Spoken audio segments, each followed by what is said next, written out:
Welcome to Chillin' 101. We hope this video helps. In this video, I will explain how to create a website on Weebly.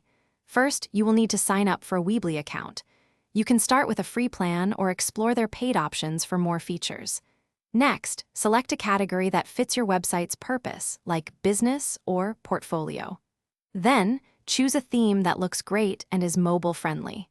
Finally, pick a domain name that represents your brand. Now, let's dive into designing your website.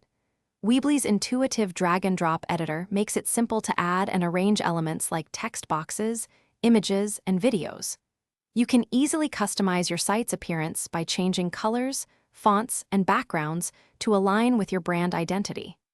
Remember to add new pages and organize your navigation menu for a smooth user experience.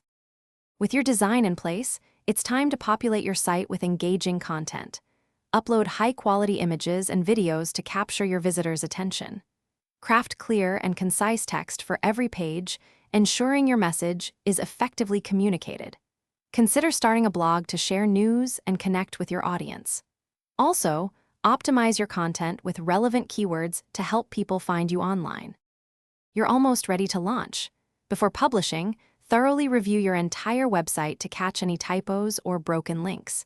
Ensure all your pages load correctly and look good on various devices. Once you are satisfied, connect your custom domain name if you have one. Then, simply click the Publish button to make your website live. Don't forget to share your new site on social media. Thanks for watching. Consider subscribing if we helped you.